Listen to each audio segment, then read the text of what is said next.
हरियाणा की हर अपडेट के लिए बेल आइकन दबाएं और सब्सक्राइब करें STV हरियाणा न्यूज। खबर पहुंचा रहे हैं इस वक्त की ब्रेकिंग न्यूज। देखिए बड़ी खबर, कृषि मंत्री जेपी दलाल का बयान, एमएसपी बरकरार रहेगी। कृषि मंत्री जेपी दलाल ने कहा कि एमएसपी बरकरार रहेगी। एमएसपी को लेकर किसी तरह के भ्रम में न आए किसान, एमएसपी बरकरार रहेगी। कृषि मंत्री जेपी दलाल का यह बयान, बड़ी खबर।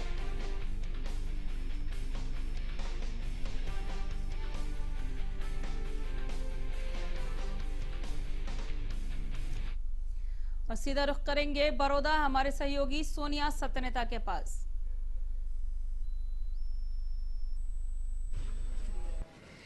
हरियाणा न्यूज की टीम बड़ौदा विधानसभा के अंतर्गत आने वाले तमाम गांवों का दौरा कर रही है और जान रही है कि यहां के लोगों की समस्याएं क्या हैं, क्या मूलभूत सुविधाएं इन्हें मिली हैं। साथ ही मुख्य तौर पर यहां किसानों की समस्याएं भी जान रहे हैं। किसान हमें बता रहे हैं कि किस तरह से उनकी फसलें बिकी हैं और किस तरह से उनकी बचत हुई है कि वो अपने बच्चों को पढ़ा सके, जो घर के विवाह संबंधी या इसके अलावा जितने भी आयोजन हैं उनको कर सके। हमारे साथ कृषि मंत्री जेपी दलाल इस वक्त मौजूद हैं और कहलपा गांव में इस वक्त हम यहाँ कवरेज के लिए आए थे। दलाल साहब, मेरा आपसे सवाल यह है कि इलाके में किसान कह रहे हैं कि उनकी फसल एमएसपी रेट पर नहीं बिक रही है और मंडियों की जो व्यवस्थाएं हैं उनसे भी किसान संतुष्ट नहीं, क्या इत्तेफाक रखते हैं आप? देखिए, हरियाणा की मंडियां देश में सर्वश्रेष्ठ हैं और इस वक्त जो है मंडियों में खरीद एमएसपी पे बाजरा खरीदा जा रहा है, एमएसपी पे कपास खरीद रहे हैं, धान की खरीद है, मक्का की खरीद है और प्रदेशों में ना तो बाजरा खरीदा जाता है और ना ही मक्का खरीदी जाती है। सेंट्रल पूल के लिए धान जरूर बाकी प्रदेश भी कम ज़्यादा मात्रा में खरीदते हैं और कल तक का हमारा रिकॉर्ड है कि 70,000 मीट्रिक टन का हमने बाजरा खरीद लिया। उस बाजरे की सीधी पेमेंट किसानों के खाते में हम देंगे। 18 लाख टन मीट्रिक टन कल शाम तक हमारे यहाँ मंडियों में धान की खरीद हो चुकी है।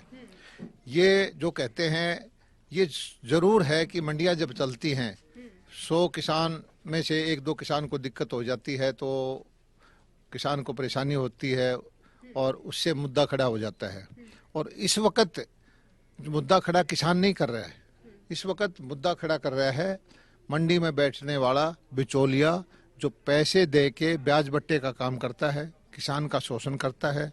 और हम ये कह रहे हैं कि हम पैसा देंगे किसान के खाते में, वो कहता है कि किसान की फसल का पैसा उसको दिया जाए।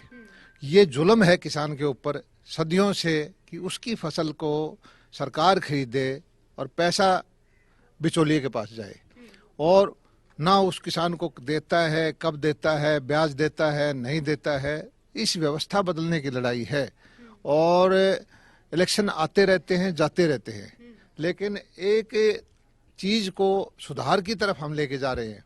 हमारी पार्टी को तो हमेशा एक चीज कहते थे कि भाई हमारी व्यापारियों की पार्टी है, शहरियों की पार्टी है, मंडी वाले हैं, लेकिन मोदी जी ने इस चीज को, भ्रांति को दूर किया है। 100% ये कहा है कि किसान की आमदनी को बढ़ाना है। उस किसान की आमदनी बढ़ाने के लिए जितने कदम उठा सकते थे, चाहे किसानों के खाते में 6-6 हज़ार रुपये डालने हो, चाहे फसल बीमा योजना कर लेना हो, चाहे हर साल मंडियों में खरीद करानी हो, एमएसपी देनी हो, यूरिया का कालाबाजारी थी उस पर नीम लेपन करना हो और ड्रिप इरिगेशन के लिए 85% सब्सिडी देनी हो, अच्छी सॉइल हेल्थ कार्ड बनाने हो, जो धीरे धीरे धीरे धीरे करके बागवानी की तरफ अलग से स्कीम लेके आने की बात हो। तो अब ये सभी पार्टियों को लग गया कि मोदी जी जिस तरह से काम कर रहे हैं, जो दृढ़ निश्चय के साथ जो काम करते हैं, जैसे कि धारा 370 का 35A का बात थी, कहते थे खून की नदियां बह जाएंगी, आग लग जाएगी, कश्मीर देश में नहीं रहेगा। वो धारा 370 तोड़ी, हमारे नौजवानों को पत्थर मारते थे, लेकिन मोदी जी ने काम करके दिखाया। कांग्रेस की बात झूठ निकली, कांग्रेस डर फैला के राजनीति करती है। फिर ये CAA का कानून आया, नागरिकता देने का कानून था, उस पर 6 महीने तक शाहीन बाग में लोगों को बैठा के रखा। मंदिर बनाने की बात आई, उस पर भी यही बात आई। अब लोगों को, विपक्षी पार्टियों को भरोसा हो गया है कि जो मोदी जी कहते हैं कि मुझे किसान की आमदनी को दुगना करना है, ये करके मानेंगे। और कांग्रेस को चिंता स्वाभाविक है कि उसके पास तो थोड़ा बहुत वोट बचा हुआ है, वो भी खिसक जाएगा। वरना ये राहुल बाबा ट्रैक्टर यात्रा करते हैं, पंजाब में सरकार के दम पे या 10 किलोमीटर हरियाणा में, हमारे यहाँ 2150 रुपये में बाजरा खरीदा जा रहा है। 70,000 तो हमने आज तक खरीद लिया है। 2.5-3 लाख जितना भी बाजरा होगा सारा खरीद। लेकिन सर कई किसानों का कहना है कि बाजरा जितना उनके खेत में पैदा हुआ है उतना नहीं खरीदा जा रहा, घर में कहाँ स्टोर करें? ऐसा है, ऐसा किसान कोई नहीं है जिसके पास 20-30 क्विंटल रखने की बात नहीं है। ये भाषा जो बोल रहे हैं, ये आड़ती बोल रहे हैं, वो ये चाहते हैं किसान का बाजरा ना बिके, उनके फोन पे ट्रक भर के गुजरात से राजस्थान से आ जाए। किसान की चिंता नहीं है, वो किसान के भेष में आड़ती के एजेंट बोल रहे हैं। लेकिन किसान अक्सर मैं भी जैसे किसानों से बात करती हूँ तो उनका कहना कि आड़ती के साथ उनका जो संबंध है कई बार भाईचारे का रहा है और कई बार खतरनाक ये संबंध भी रहा है कि आड़ती किसान का शोषण करते हैं। लेकिन किसानों का ग्रामीण स्तर पर कहना कि बिना आड़ती उनका काम नहीं चल सकता। अच्छा चलेगा ना, हमने केसीसी बनवा दी है। हरियाणा के अंदर जितने किसान हैं 3 लाख रुपए तक का पूंजी उसको 4% ब्याज पे मिलती है। बल्कि कोऑपरेटिव बैंक का तो 4% भी जो है नहीं, पशुधन अलग है। केसीसी जो है सब किसानों के पास है। और होता क्या है, किसान की हालत को सुधारने के लिए सबसे पहले तो उसको साहूकार के चंगुल से निकालना है। उसको जकड़ रखा है सदियों से, तो पूंजी उसको चाहिए, सस्ती पूंजी देना। बैंकों से हम पूंजी दिलवा रहे हैं। और अभी हमने फैसला किया है कि जो कोऑपरेटिव बैंक से जो 4% ब्याज है किसान का, वो भी हम हरियाणा सरकार देगी 0% पे। और हमारी कोशिश ये होगी कोरोना काल में थोड़ा सा हमारी आर्थिक हालत सुधर जाए, सारे जो बैंक है नेशनलाइज बैंक किसान को 0% इंटरेस्ट पे सारा पैसा देंगे। एक किसान की कमाई को तो आड़ती खा जाता है। 24% ब्याज, 30% ब्याज, तोलते टाइम भी क्या लिखता है, देते टाइम भी क्या लिखता है। किसान की आज आर्थिक हालात है पुरानी व्यवस्था की वजह से। किसान एकदम से 4 साल में हमने गरीब नहीं किया। किसान ये बात बताए कांग्रेस पार्टी, क्या किसान अमीर हो है? क्या किसान की हालत अच्छी है? अगर अच्छी है तो वो बताए, नहीं है तो ये बताए कि इसका जिम्मेवार कौन है। कोई शासन व्यवस्था 60 साल से 70 साल से 50 साल से जो शासक रहे हैं उनकी भी जिम्मेवारी है। पहले तो माफी मांगे कि हमने किसान को एक व्यवस्था में जकड़ के रखा था। आज हम चीज को बदलने की कोशिश कर रहे हैं। हो सकता है कि हमारे से कोई गलती हो जाए, लेकिन हमारी नीयत खराब नहीं है। हमारी नीयत किसान को उसका हक दिलवाने की है, किसान को आजाद करने की है, किसान को शोषण मुक्त करने की है। किसान 24% 2 रुपए से एकड़ का ब्याज देके कभी अपने बच्चों का भरण पोषण कर ही नहीं सकता। अच्छा सर, एक सवाल और है कि कृषि कानूनों को लेकर जैसे मैं भी घूम रही हूँ, लोगों की प्रतिक्रियाएं आ रही हैं कि सरकार किसानों को समझा नहीं पाई है। जैसे कि सरकार कहती आई है कि कृषि कानून किसानों के हित में है, लेकिन किसान ये बता रहे हैं कि सरकार अपने तथ्य जो है वो किसान तक पहुंचा नहीं पा रही है, उन्हें संतुष्ट नहीं कर पा रही है। न एमएसपी की लिखित गारंटी दी जा रही है। अब जो स्टोरेज की बात है, किसान की सबसे बड़ी बात है, जैसे कि ये घर है ये भी किसी किसान भाई का होगा, स्टोर कहाँ करें? देखिए, हम स्टोर करने की बात नहीं कहते। एमएसपी पे हमने कहा है कि जो चीजें मंडियां हैं यूं की यूं रहेंगी और अच्छी बनेंगी। फसलें जो खरीद रहे हैं उससे ज्यादा खरीदेंगे। हर साल हमने कानून बना रखा है कि जो लागत का 1.5 मूल्य पे हम फसलों को खरीदते हैं, उस लागत में एक चीज को छोड़ रखा है कि जमीन का किराया नहीं लगाते, जमीन की लागत नहीं लगाते, बाकी चीज सब लागत लगाते हैं। तो इस चीज की खरीद की ना होने की, भ्रम फैलाने की कोई जरूरत ही नहीं है। और एमएसपी होना भी काफी है, कानून होना काफी नहीं है। हमारे यहाँ एमएसपी है बाजरा की खरीद की, राजस्थान में एमएसपी है बाजरा की खरीद की। हम 2150 रुपए में सारा बाजरा खरीद रहे हैं हरियाणा के किसान का। लेकिन कुछ भाई स्मगलिंग करने वाले कहते हैं कि खोल दो, हमें एक फोन पे ट्रक के ट्रक ले आएंगे, हरियाणा के किसान का बिकेगा ही नहीं। हम कहते हैं कि हरियाणा के किसान का खाते में पैसा देंगे, व्यापारी को पैसा नहीं देंगे। और राजस्थान में आज भी 1200-1300 रुपए में जितना मर्जी बाजरा ले लीजिए। सरसों का वक्त था, एमएसपी पे हमने सारी सरसों खरीदी और उसका परिणाम यह है कि आज सरसों का भाव 4400 के बजाय ऊपर चल रहा है।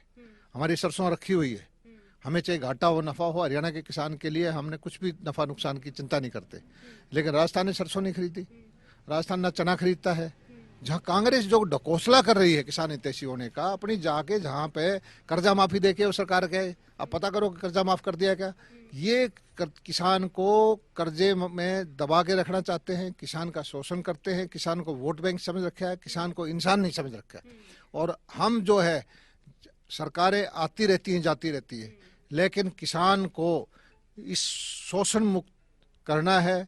किसान का सारी कमाई को कोई दूसरा खा जाता है और वो किसान को आगे करके कहता है कि तेरे भले के लिए लड़ाई लड़ रहा हूँ, इसका भंडाफोड़ करेंगे। अच्छा, जो किसान पट्टे पर जमीन लेकर बो रहे हैं उन किसानों का कहना है, खास तौर पर इसी हलके के किसान, मैं तो खुद बात कर रही हूं उनसे, कि आज किसान की इतनी कमाई नहीं हो पाई है कि वो पट्टे पर जमींदार को भी पैसे दे दे, बेटियों का ब्याह कर दे, भात छुच्छक या बेटियों की जो पढ़ाई है उसके भी पैसे दे दे। ये सही है, जो जमींदार जिनके पास जमीन नहीं है उसके लिए भी हम लेके आए हैं पशुधन क्रेडिट कार्ड। हरियाणा के अंदर 80,000 आदमियों के कार्ड बनवा दिए मैंने कि भेड़ बकरी पालो, गाय पालो, भैंस पालो, दूध का कारोबार करो, कोई काम करो, और जमीन ना भी है तो भी उनको भी 1,60,000 रुपए तक हम 4% पे पैसे दिलवा रहे। यहीं पर भी मैं इसी हल्के बड़ौदा हल्के के अंदर 4,000 आदमियों के कार्ड बनवा दिए। हम प्रचार कम करते हैं, काम करते हैं, और किसान को अपनी बात समझ में देर से आती है। उसको थोड़ा सा भोला है किसान को उसको मित्र बन के उसको लूटा जा रहा है, और ये चीज समझने में किसान को थोड़ा सा वक्त जरूर लगता है। लेकिन आज धीरे धीरे करके किसान जागरूक हो गया है, और मुझे पूरा भरोसा है। आज जो आंदोलन कर रहे किसान कहाँ है?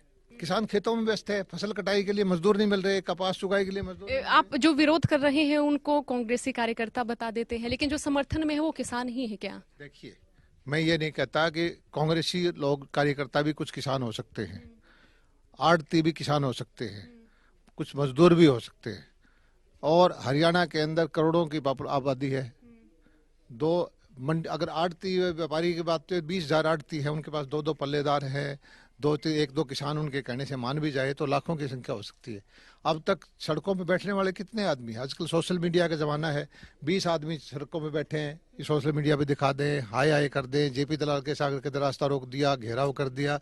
ये एक अच्छी राजनीति बदनाम करने की आजकल चल चुकी है। लेकिन सच्चाई ये है कि कुछ भी हो जाए, हमने किसान की हालत को सुधारना है, और किसान को भरोसा है तो नरेंद्र मोदी पे है। और मैं एक चीज बता देना चाहता हूं कांग्रेस वाले भाइयों को कि हरियाणा का किसान स्वाभिमानी है। किसी भी सूरत में रॉबर्ट वाड्रा को, राहुल गांधी को अपना नेता नहीं मानेगा, कि जो मर्जी कोशिश कर लें। अच्छा सर, उपचुनाव होने हैं सर, ये बताएं कि उपचुनाव होने हैं, तो ऐसे में कांग्रेस पार्टी की जो है टक्कर वो बीजेपी के साथ बताई जा रही है, तो खुद को कितना सशक्त मानते हैं, कितनी बड़ी चुनौती? ऐसा है, हम तो हाथ जोड़ के जनता का आशीर्वाद प्राप्त करना चाहते हैं, और यही चीज कह रहे हैं कि भाई इस एक सीट से, घमंड की बात नहीं है, लेकिन इस एक सीट से सरकार नहीं बदलने बिगड़ने वाली। पार्टियों का ना कांग्रेस का फर्क पड़ता, ना बीजेपी को फर्क पड़ता है बड़ौदा की जनता को। इस अवसर को चूकना नहीं है। सरकार पूरे काम करने के लिए तैयार है। IMT बनाई जा रही है, यूनिवर्सिटी बना रहे हैं, 2 महिलाओं के कॉलेज है, आपकी सरसों का धान का मिल मुडलाना में मंजूर कर दिया है, सड़कें सारी ठीक हो रही हैं, जल भराव की समस्या का समाधान कर रहे हैं, गलियों में छोटा सा गांव है, करोड़ रुपए दिए हैं।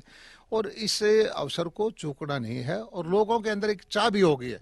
और हम तो एक साफ कहते हैं कि आपको अगर हमारे कामों में संतुष्टि ना हो तो हमें बदल देना, लेकिन आपने हमारे स्वाद सरकार का स्वाद चखा ही नहीं है।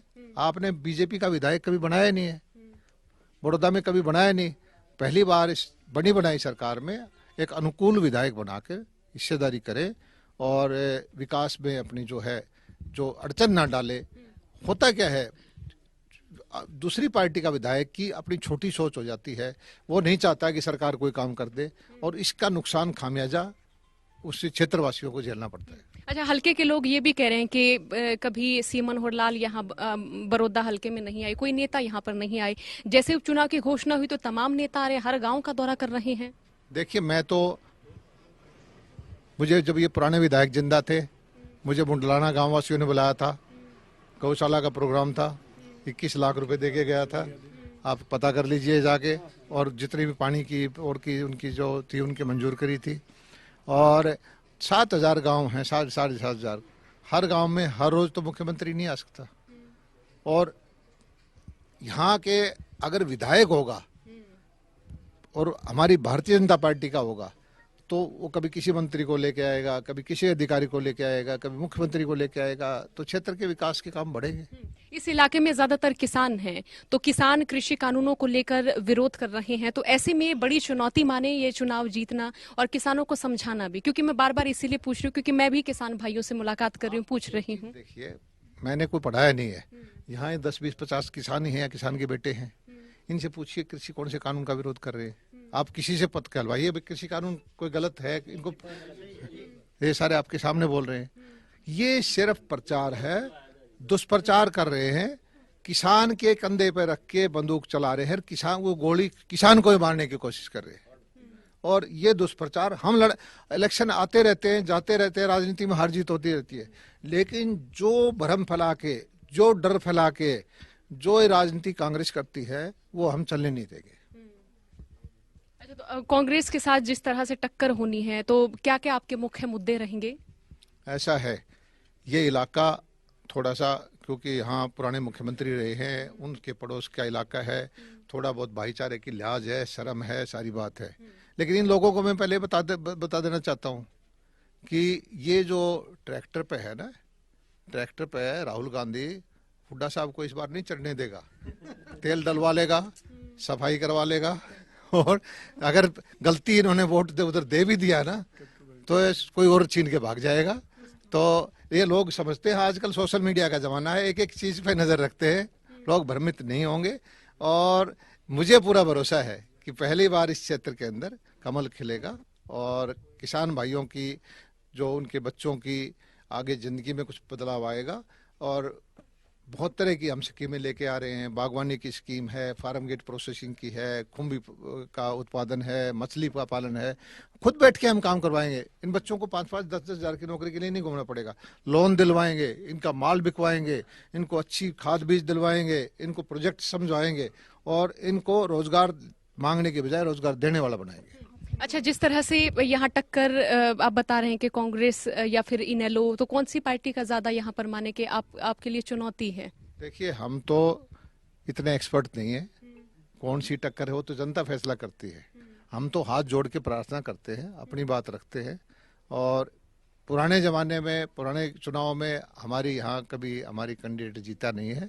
इस बार हमें पूरी उम्मीद है कि बड़ौदा की जनता जो है हमें आशीर्वाद देगी, और वो आशीर्वाद किसी बीजेपी के लिए नहीं, किसी कांग्रेस को हराने के लिए नहीं, बड़ौदा को जिताने के लिए, बड़ौदा के विकास के लिए आशीर्वाद देगी। धन्यवाद। तो ये थे कृषि मंत्री जेपी दलाल, जो कह रहे हैं कि अब की बार हल्के की जनता के लिए वो है नई योजनाएं लेकर आएंगे और कृषि कानूनों को लेकर लगातार जो है वो किसानों से बात कर रहे हैं। लेकिन अब देखना होगा कि अब 10 नवंबर को जो तस्वीर आएगी वो तस्वीर किस पार्टी की ओर आएगी, किस पार्टी को ज्यादा जनमत यहाँ के किसान